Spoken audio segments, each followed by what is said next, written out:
Now, the question of the ending of Mark is a very old question and has been widely discussed and has generated a very voluminous literature with numerous hypotheses presented that none of which can be really argued convincingly. This question already was known to Jerome in the 5th century and to Eusebius in the 4th, and maybe even to Origen back in the 3rd. It has been examined very widely with much eruditeness and detail from very many different viewpoints throughout the last 100 years. Now, the fact that the manuscripts of Mark do differ make this to be a question that is not a mere specter that will go away if one hides his head in the sand. Whatever one's theological orientation is, he must consider the evidence on the question. It's not a question of whether one is trying to take away a part of the Bible, but rather it is a question of what the Bible actually is. And one doesn't solve textual problems by looking at what the King James has and then decide that everything that deviates from that is in error. He doesn't solve the problem by throwing out labels like liberal and conservative and a believer and unbeliever. If the evidence on the ending of Mark was conclusive, one way or the other, well then of course the question would cease to be discussed. Now at stake in this question is not whether the things that are said in verses 9 through 20 are true or not, as Brother McGarvey pointed out more than 100 years ago, but solely whether these verses are the way that Mark ended in the original copy of Mark. Now, though the details may differ in their presentation, there are not very many things in these verses that are not a part of other verses that are in the New Testament. The wording is not always as aptly turned in other places as it is in these verses. The appearance to Mary Magdalene is mentioned twice in the prior Markan context, but also is told of in the Gospel of John in chapter 20. And that 7 demons had come out of her is to be found in Luke chapter 8 and in verse 2. The disciples mourning and weeping, which you have at verse 10, is, I think, not specifically mentioned in other New Testament passage, but is found in the apocryphal Gospel of Peter, which is 2nd century. The appearance of the two on the way to the end of the country is very much like the Emmaus experience of Luke chapter 24.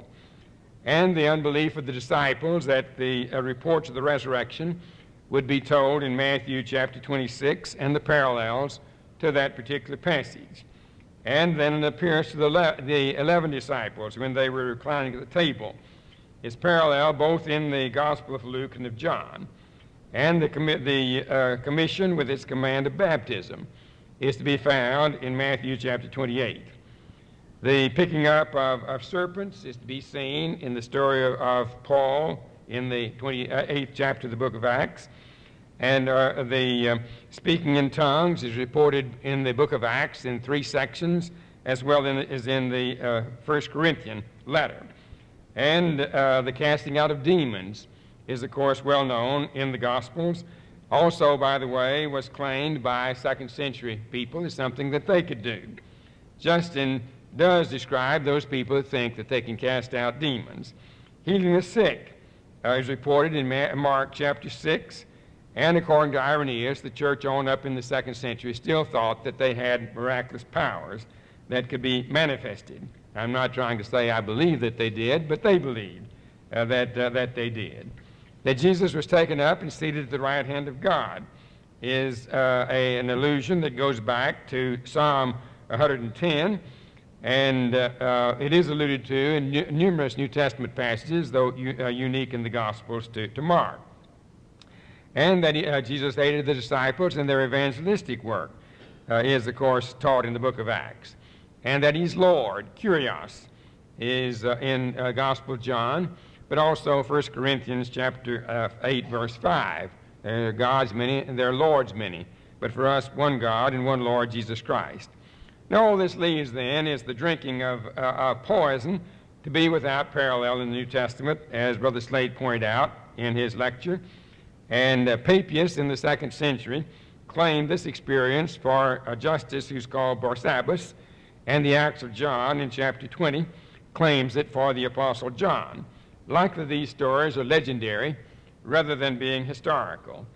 But the adjective deadly in Greek, of course, is found nowhere else in biblical Greek other than this particular passage. Now, this problem that we're dealing with is by no means a new problem. Greek texts of the New Testament that have been published since the time of Tregelles, back in the 18th century, have indicated that this problem existed. That is, that Vaticanus and Sinaiticus do not have these closing verses. The only exception to that I know of is the majority text published by Forrestat and Hodges back just a few years ago. And, of course, that there is patristic evidence against the inclusion of these verses has been known all that period of time. These verses would have been omitted by Tischendorf, and extensive discussion of the question would be found in Westcott Hort, also in Legg, and then this situation is continued on in the Bible Society's Greek Testament, and then also in the Nestle-Aland Greek text. All significant English translations, including the hidebound New King James Version, tradition-bound, all English translations except since the Revised Version of 1881 have indicated this problem by skipping a space and by furnishing an explanatory note or by some other type of indication. So all English readers except King James only readers are reading a Bible that indicates to them that there is some question in this case. Now, the King James Version in 1611 indicated textual questions in only about 15 verses, and the manuscripts that raised this question had not come to light at that time. So the data on which the question rests was not available to those scholars, and obviously they didn't raise the question. Now, as J.W.E. Dunn has pointed out, our English translations reflect different types of Greek texts. The King James translated that text, which depends upon Beza's Greek Testament, which had a text that is very much like what later became the Textus Receptus and what is related to what is now known as the majority text. And in this case, these verses would not be indicated because the majority text manuscripts do support verses 9 through verse 20. The Revised Version, American Standard Version, reflects the views of Westcott and Hort, in which verses 9 to 20 are no part of the Gospel of Mark. They left a conspicuous gap and then have a note that tells the reader that the passage is missing in the oldest manuscripts and in some other authorities, while there are other authorities that have a different ending to the Gospel. Somehow or other, that note seems to have escaped the readers who read the American Standard Version. Now, the RSV at first took the next logical step, that is, of printing these verses as a footnote, but also printed along with them that material that's known as the shorter ending of Mark. But when the second edition of the RSV came out, then this long ending was put back into the text just like it was printed along with the text with a skip space and a note like it was back in the American Standard Version, but the RSV then in the footnote continued the so-called short ending. Now the third type of, I guess it's fourth type of dealing with this question would be the New English Bible, which follows the sequence that is attested in manuscript L of the Greek manuscripts. And so it prints the short ending following verse 8, and then prints the long ending following that with skip space and with notes to indicate that the problem exists. This would be like Tasker's Greek New Testament, and the notes would be like that which is given. Now, the New English Bible claims that it engaged in eclectic textual criticism, but on this basis, it's very hard to see how they justify the printing that they did in this case. But all this is to say, you see, that this has not been done in the corner, and it's nothing new that really has come up. Now, all first-rate commentaries on the Gospel of Mark for the past 100 years have also devoted space to discussing this question of the ending of Mark. And a head count would reveal that most of these commentaries, though of the opinion that these verses are very old, think that it's not the way that Mark ended originally. Now, arguing to the contrary of this would be the scholar R.C.H. Lenski.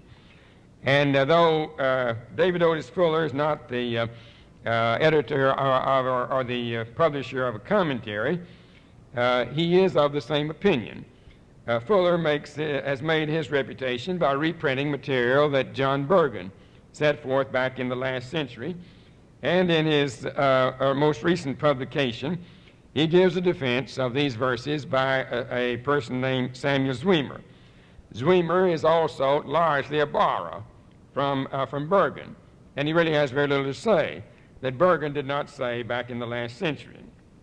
Now, the debate then on these verses is largely and primarily between those people that hold that Mark originally ended at verse 8, and then other people that contend for the genuineness of these last verses, verses 9 through verse 20. Though the general content of the so-called Freer Logion was known to Jerome back in the 5th century, this ending or this material is weakly attested in the manuscripts, and no scholar would argue that it is an authentic part of the original Mark. The short ending also, though it may be very old, is not thought to have been the way that Mark ended, but is thought to have been added by a scribe who felt that Ephebun Togar, they were afraid, was too abrupt to be suitable as an ending for the gospel. And it's recognized that had that scribe known the long ending, he wouldn't have supplied the shorter ending either before it or after it or in place of it. No church father cites the shorter ending, and no one supposes that original Mark had both the short ending and then also the long ending. Now, there is an Armenian manuscript written about 986 A.D., but which came to light back in 1891, that has the last 12 verses of Mark introduced by the statement of the presbyter Ariston. Many scholars have attempted to identify this Ariston with the figure Aristion mentioned by Papias as cited by Eusebius in connection with his discussion of the Apostle John and the presbyter John. Now, this case that the section is by Aristion is a mere conjecture, and it's not at all certain that an Armenian scribe in the 10th century would have had the data to know accurately what the origin of this particular section was. So that one also can pretty well be dismissed. Now, all known Greek manuscripts of Mark, apart from Vaticanus and Sinaiticus, and then manuscript L and C and 099 and 0112 have these last four have both endings, and all Latin manuscripts except Codex Babiensis do have the long ending. The long ending also appears in the Curetonian Syriac, the Memphitic Coptic, and in the Gothic version.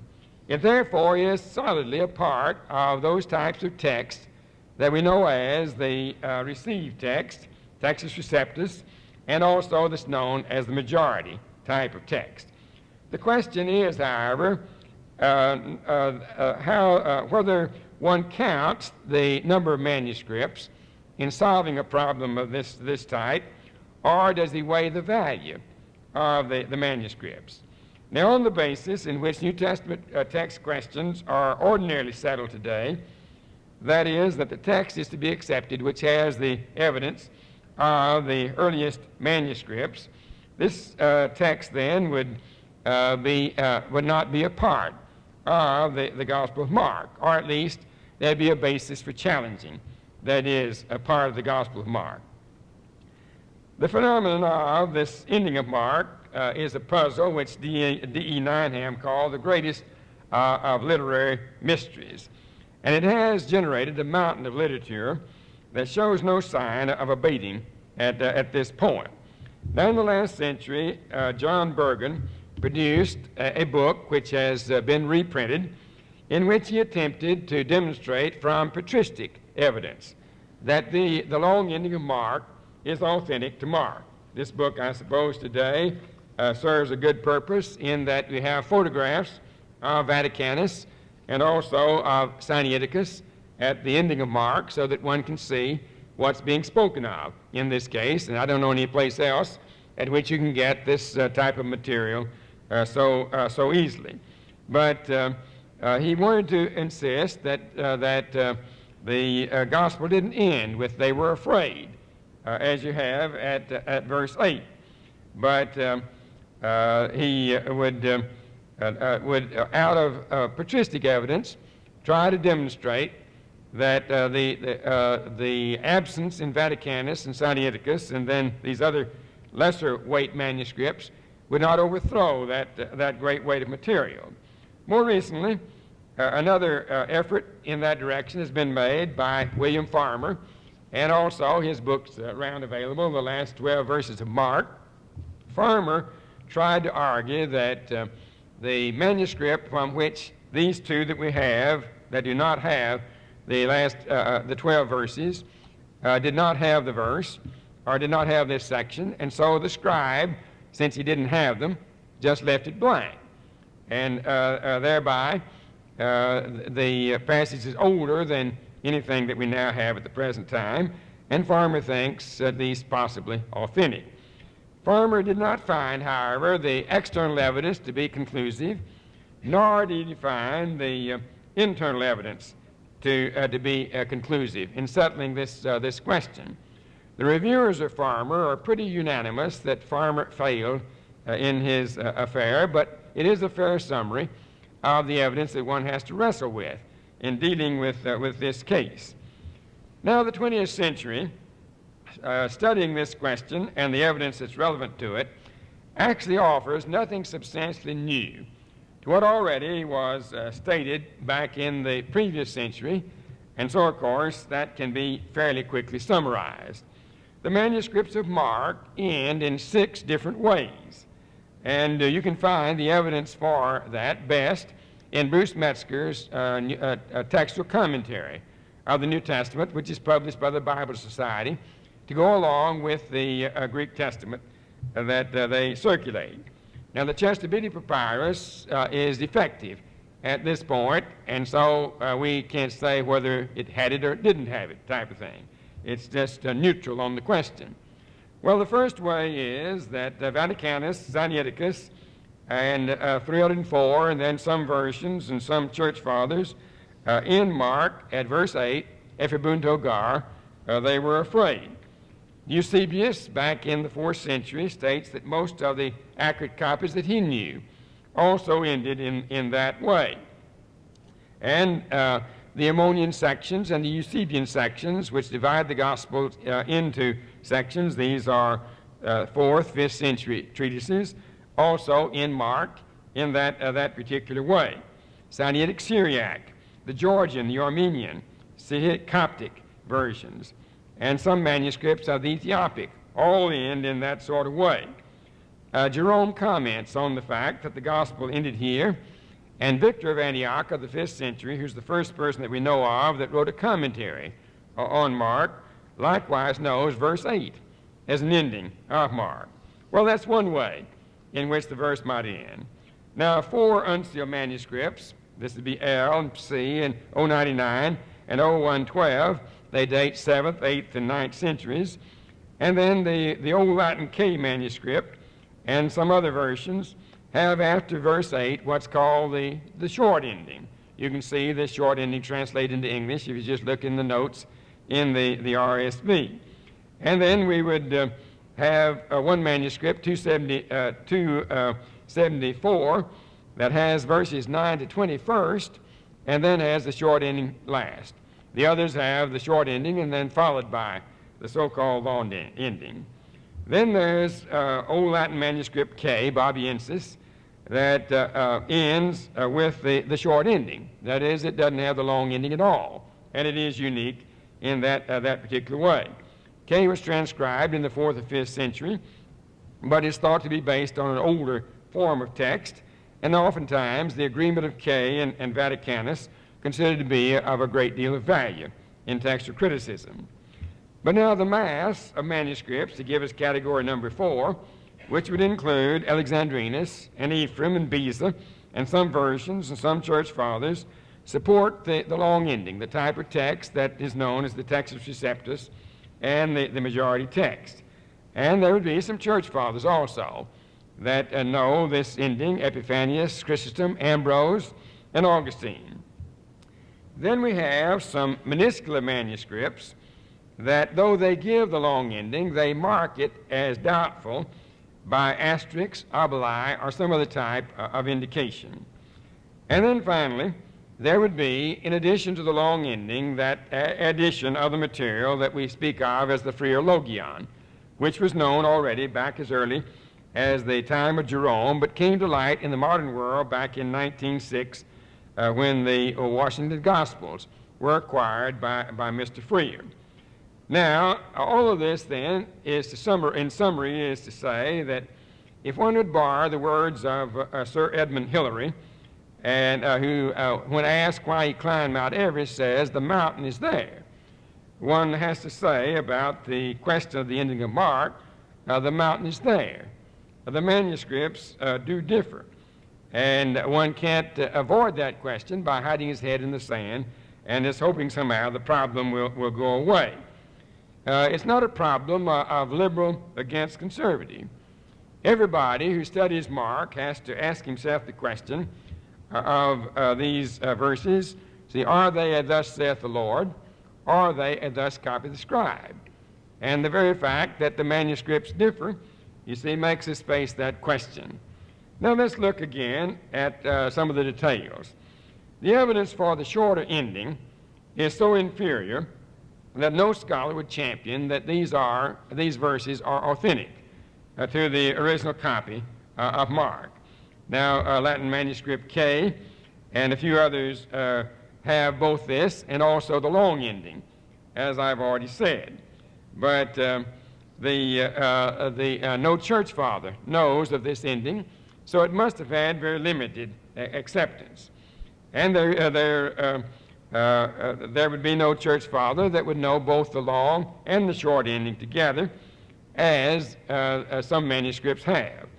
The type of vocabulary that's in the short ending is different from the type of vocabulary used in the remainder of Mark, and the only near patristic parallel would be in Ignatius, who has the words, and when he came to those with Peter. Well, you see, that's not much to make a whole case out of.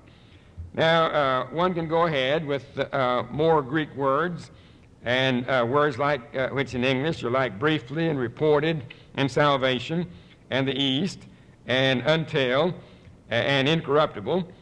These are words in this ending that are not found in the remainder of the book of Mark. And the fact that the short ending stands before the long ending in those manuscripts that have it would suggest that it is quite old, but it would hardly have arisen after the long ending came to be known in the area in which this ending was manufactured. And so in a real sense, it becomes secondary evidence to the lack of knowledge of the long ending in that particular area. The scribe wouldn't have gotten together this material if he already had the long ending at his disposal.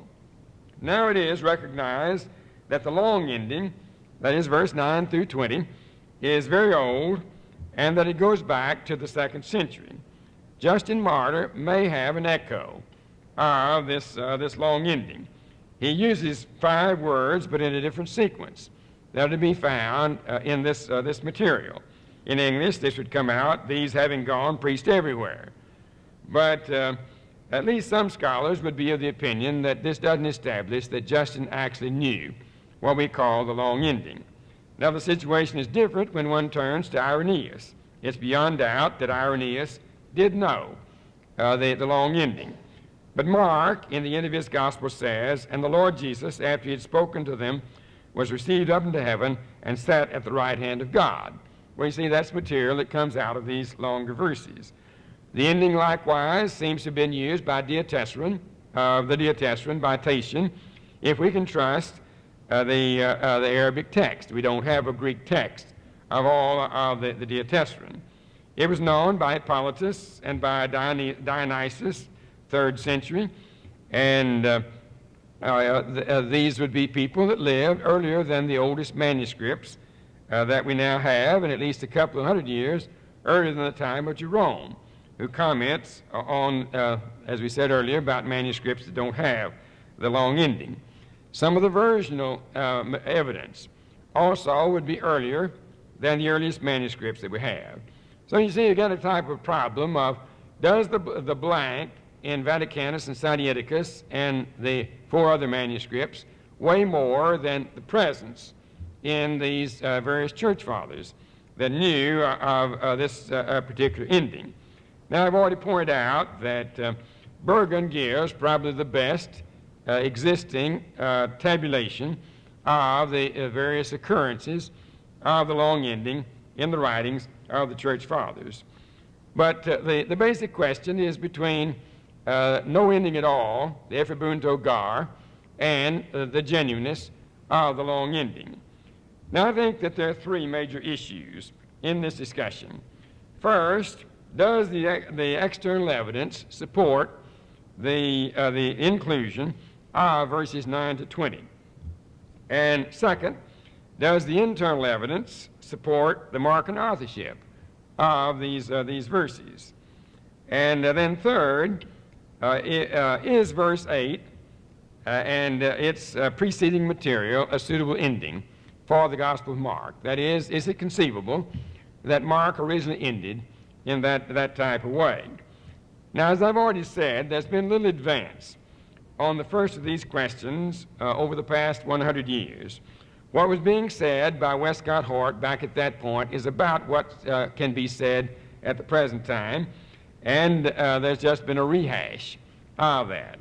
The majority of the manuscripts, the versions, and the church fathers would support the inclusion of these verses, and this would include Alexandrinus, Ephraim, Beza, and a whole host of others. The minority of the manuscripts, which includes Sinaiticus and Vaticanus and some church father evidence and versional evidence, do not support the inclusion of these verses. There would be an impressive list of church fathers who would have benefited from the material in these verses and the controversies that they carried on, who don't allude to them, which is pretty strong evidence that they didn't know of them. Tertullian, Cyprian, Athanasius, Basil, Cyril of Jerusalem, Gregory of Nazianzus, Gregory of Nyssa, Cyril of Alexandria, all would be in this group. So you see, we get around to the question of the weight of the external evidence on this question.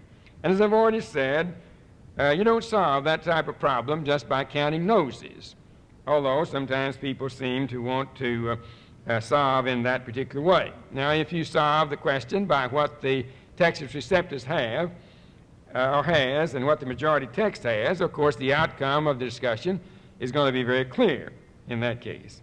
If, on the other hand, you accept the other rule that a reading is to be accepted that is supported by the early Greek manuscripts, why then one comes out at least with the question still open, or more of a negative attitude toward this question. Now, I don't think either side of the argument is going to be able to persuade the other because they go at it from two different angles. I think there are a lot of questions that people differ on. There's no way they can get together because they're not using the same methodology to try to deal with the question. Now, after almost a century of dogmatic assertions by textual students about verses 9 to verse 20, in which there really was no great advance made over Westcott Hort, and in which old cases were merely rehashed, it's at least challenging to me to observe that Kenneth Clark, whose qualifications for judgment in textual criticism would not be questioned by anybody, back in 1966, characterized the witness for both and against the inclusion of these verses as early and impressive, and that we should consider the question was still open. Well, that was a rather revolutionary statement by Clark, because the consensus was it was a closed question. But you see, here's a man who's in the know that says it's still an open question. Now let's move to the next question, the stylistic question. This question has been stated many times. Verse 8 of chapter 16 ends in a feminine pronoun. Verse 9 begins abruptly with a masculine singular requiring a masculine antecedent that must go back as far as verse 6 before you have an allusion to Jesus, that is, its antecedent. And so the abruptness is a part of the argument. The argument also points out that there are 163 words in these 12 verses, of which 19 words and 10 phrases don't occur other places in Mark. 109 different words, and 11 of these and 2 phrases are not elsewhere in Mark. And of course, in the books, you can easily find tabulation of these words, and it's not necessary to go over them, because here you wouldn't remember them anyway. Now, Hort made an argument against the genuineness of these verses on stylistic basis, trying to show that the style is different from the remainder of the Gospel of Mark.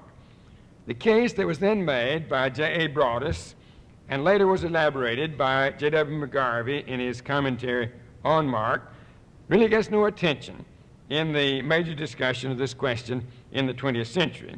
McGarvey, after looking at some of the manuscript evidence, agreed with the conclusion of Davidson that the external evidence was in favor of the inclusion of these verses.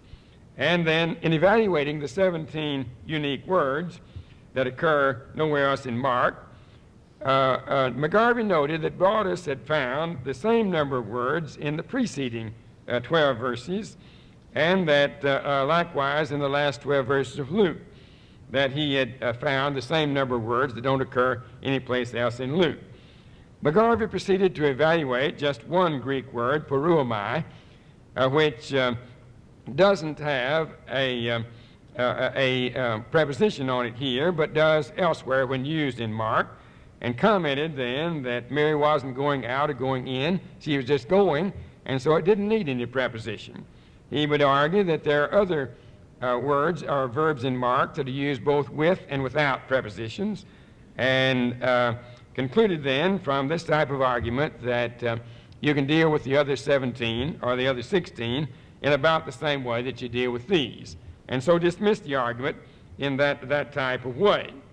I think still a great many of our people think that McGarvey said the last word on this question, but like most questions, discussion has gone on since McGarvey's time.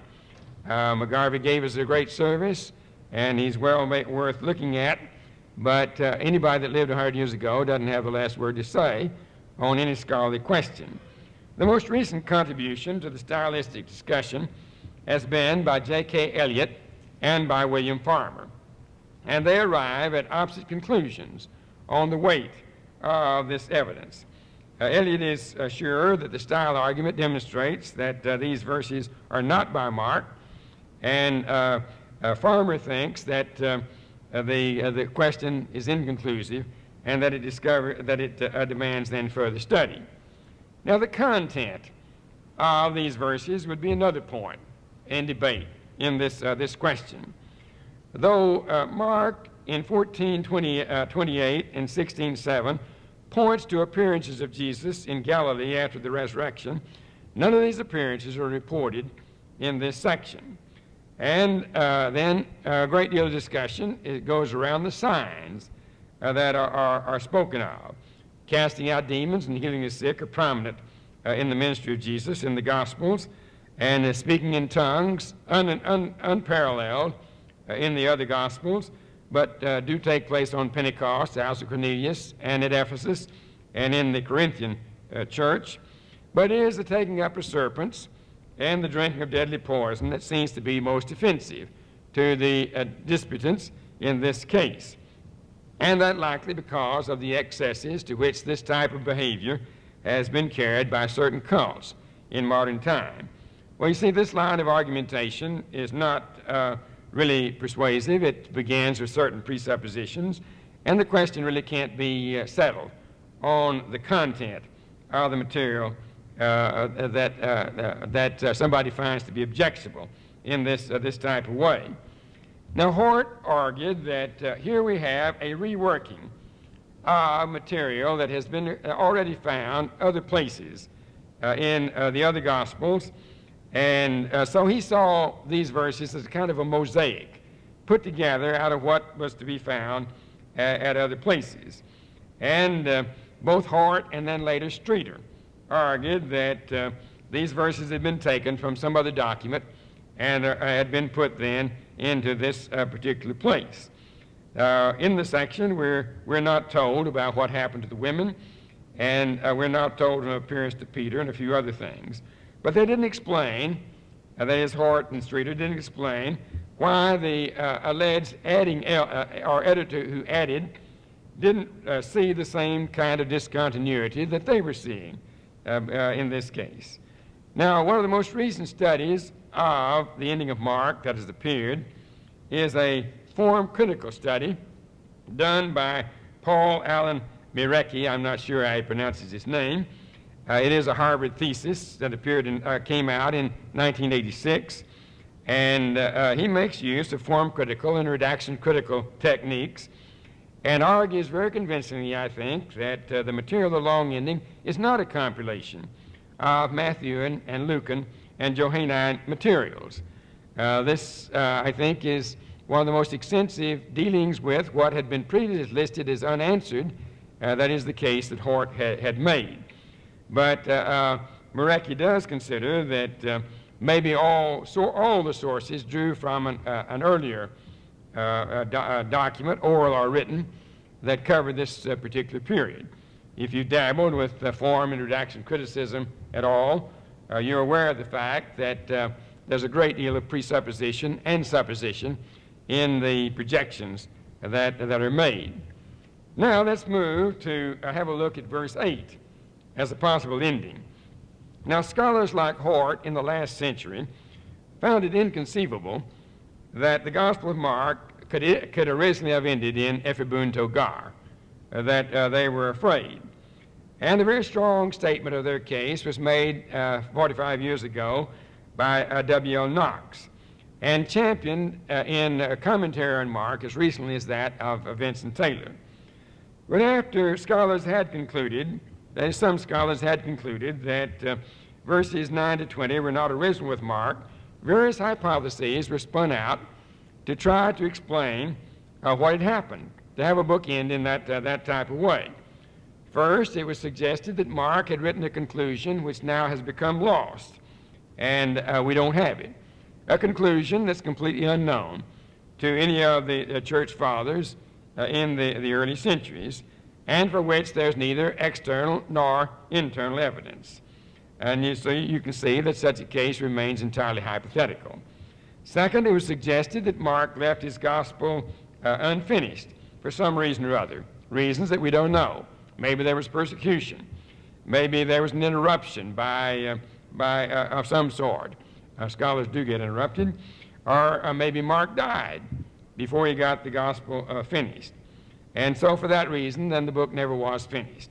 But you see, this case also is not demonstrable. It was championed by Theodore Zahn back in the last part of the last century, early part of this century. And but you see, it can't be proved, and maybe it can't be disproved. Third, it was projected that though Mark was finished, some kind of an accident happened, by which the last part of it then had become lost. Maybe before the book ever was published. Now, John Bergen considered this possibility, noting that the Western order of the Gospels, Mark comes last. And so the last page of the manuscript got torn off type of thing. Edward Hills also notices this possibility and projects a tendency in Alexandria in which Because of that, then scribes favored the shorter ending and rejected the longer as an interpolation, and so thereby the two manuscripts that that don't have it. However, there's some problems. You see, if the last page was lost before the book was published, why didn't Mark supply that missing leaf? Most of us that do writing have lost a page now and then, and we have to go back and rewrite it. So you see, that's a real possibility. If it was lost after the publication, then why is it that all copies except the one copy, all other copies except that one copy perished? You see, one has to project that what we have comes down from just one copy that survived and all the rest of them were lost. And so again, you see, one gets to a situation that's not all that persuasive.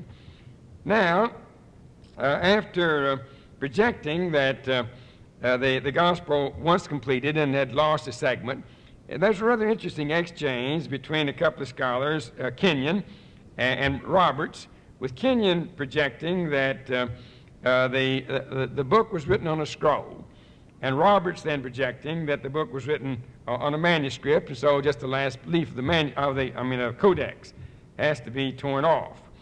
And Streeter would suggest both of these possibilities without choosing between the two. Now, since this exchange took place back around 1940, scholars have moved into favoring the idea that early books were, in the first century, were codices rather than being scrolls. They can't prove that conclusively, but it is thought that's quite possible. You can trace out again quite a long list of scholars that move along in this particular way. But all of these theories are not provable, and I don't know that you can say that they really are, that you can go the other side. They're neither proved nor disproved type of situation. But all such theories have to some extent been circumvented by the attempt to establish that Ephi Togar, they were afraid, is a suitable ending for a book. See, a case which Hort and those who came after him couldn't conceive as being possible at all. So Greek literature has been searched high and low to see if one can turn up Greek sentences that end in gar and Greek clauses that end in gar. And under this search, reluctantly, ground has had to be yielded on each point as the defenders retreated. Clauses in Mark at 9:6 and 11:18 do end in gar. Sentences in the Septuagint version end in gar. And there also are sentences in the classical writers and in the papyri that end in gar. You can find the evidence surveyed best in R.H. Lightfoot's book, which you'll find in the notes in the lecture book. Now, with this evidence then, the question on the ending of Mark shifted from can a sentence end that way to next, can a book end that way? And the first reaction was, well, a sentence can end that way, but a book can't end that way. Now, that possibility also seems to have been established by Van der Horst with his citation of a treatise from Plotinus in which the division, the material does end in this type of way. Now, that doesn't establish that Mark really did end that way. It only establishes that a book could end that way. It makes possible that a book could have ended that way. And again, the other most recent treatment of the ending of Mark that has appeared is by J. Lee Magnus, and the book is circulated by Scholars Press.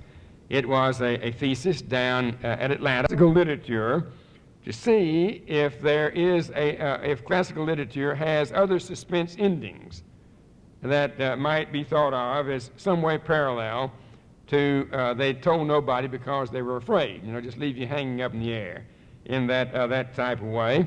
And Magnus thinks that he has found some evidence that other writers wrote in this type of way.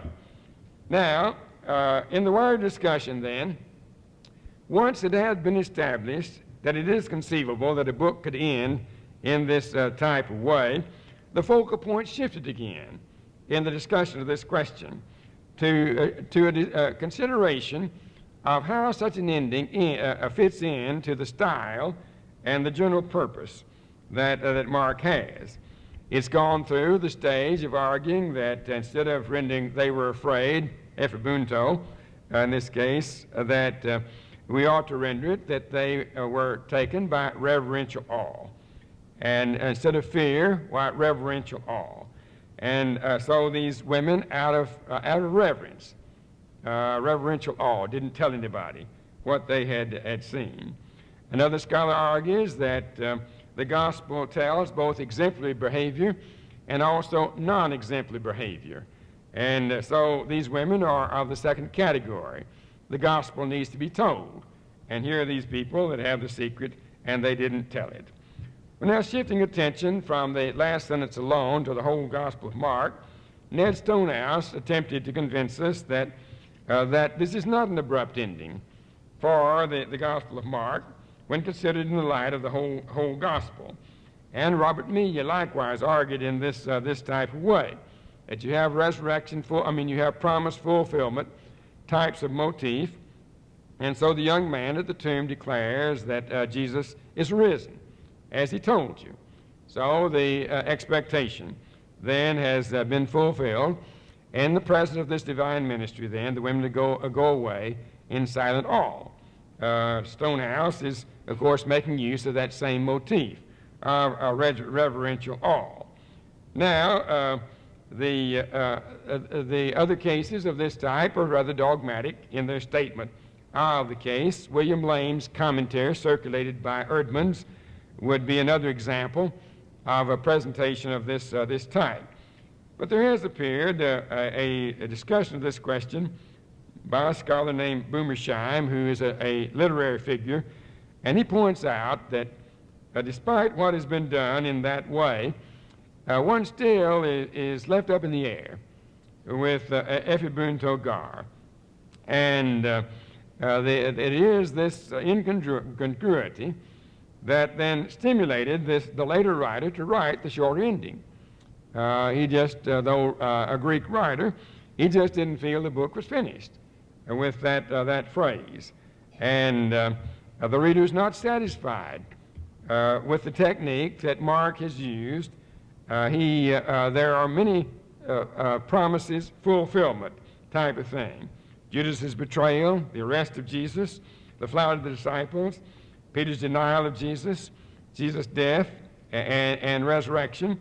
You see, all of these fulfill predictions that have been made before.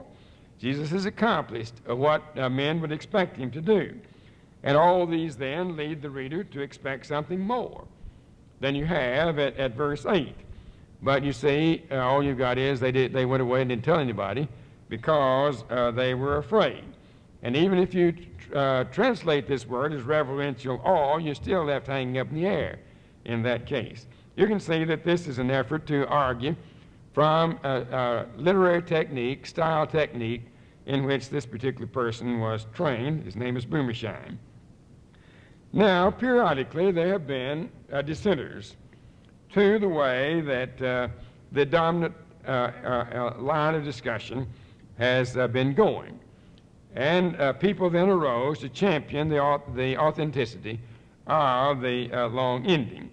And Bergen would be the best known of all these, but Scrivener and Salmon and Morrison and Zwemer and Linsky and Hills would be included in that group of people. There perhaps are others, but these are the ones that I've come across and whose works are most acceptable. Now, you get somewhat lost in the maybe and the possibilities of the discussion that's carried on. Bergen tried to explain Eusebius's statement that the manuscripts don't have these verses on the basis that in reading in church, the scribe sometimes put beginning, arche, and then put telos at the end. And so he had to do, the scribe making the new manuscript, seeing telos, thought that was the end of the whole gospel. But you see, this assumes that scribes didn't know the practice of their own times, if you really get down to it. Hills notices that the apocryphal Gospel of Peter, found in Egypt back in 1884, reveals a docetic view of the resurrection. And so then he would try to project that on that basis, out of a docetic community, you have the no resurrection appearances in the two books that we have. Well, I think that this is not really too satisfactory a way of dealing with the question, and so perhaps our whole case shouldn't be rested upon what Hills has to say on that matter. Hills is, to some extent, like some of our people seem to be. He sees a liberal under every tree.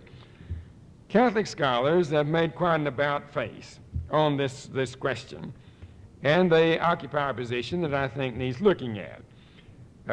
Catholic scholars accept the canonicity of Mark because the Council of Trent back in 1545 declared it.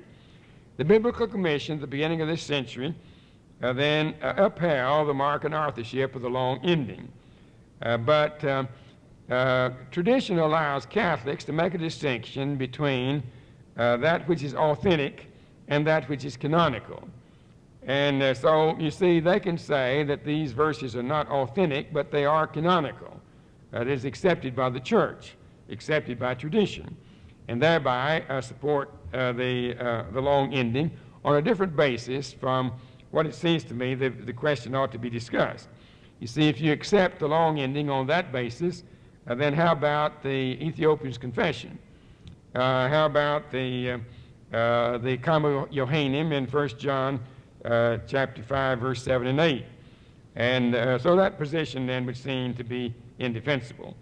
Now, the questions about this ending still remain sort of those that we've gone over, I think, already. If Mark contained the long ending at the beginning, it's difficult to see why a scribe would have omitted these verses as the two major manuscripts that we've alluded to and some other manuscripts do.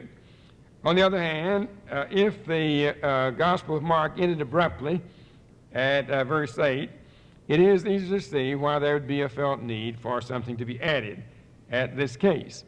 And so, you see, there's where the puzzle really lies about the verses with the information or the evidence that we have. Now, it's widely acknowledged that the long ending is Mark is very early, and that it is widely known, and it does reflect some similarities in style to Markan style and Markan vocabulary. But you see, that doesn't give the answer to the origin of it. And so that still remains a question that we've not solved.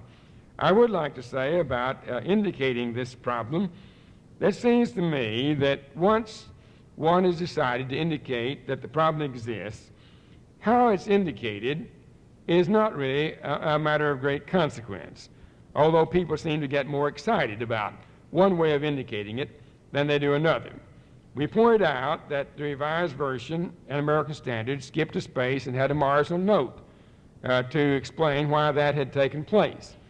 On the other hand, when some other translations came out and used a different style of indicating the problem, why then people got very excited about that and felt that something terrible was being done. Well, I don't know how that makes all that much difference unless you're going to argue that people are less likely to observe what the American Standard had done to it than what the RSV had done to it.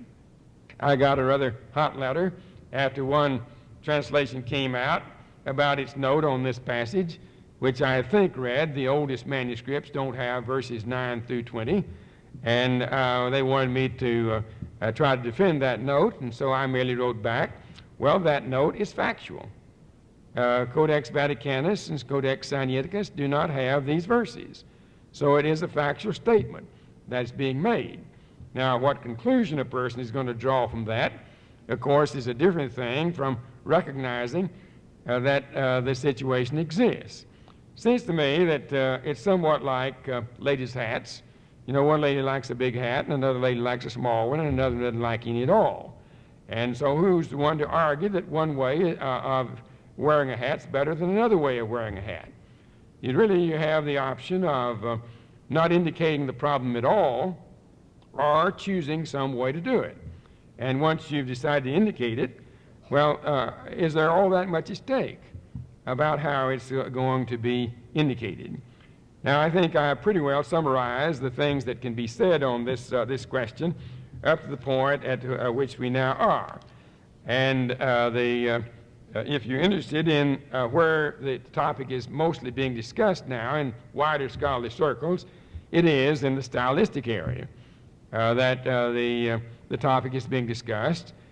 Style and how the style and purpose fits into what Mark had done up to this particular point. I think we might go back to what Mother McGarvey said long ago. It's not a question whether the things in the verse or these verses are true or not. See, that's not the question that's at issue at all. And as Brother Slate pointed out earlier tonight, there are very few things here that we don't have someplace else. So the gospel message is not changed all that much, whatever opinion one might happen to form on the weight of the data in the two cases. I'm not persuaded of the fact that the faith of the New Testament rests upon people's ignorance of it. So I don't think that our dealing with this problem is best by just not saying anything about it. And I think we need to realize what the data is and what the questions are, and then let people make a decision on the basis of the evidence. I appreciate very much the attention that you've given, and I hope that these remarks have created or contributed a little light and not solely heat to the question.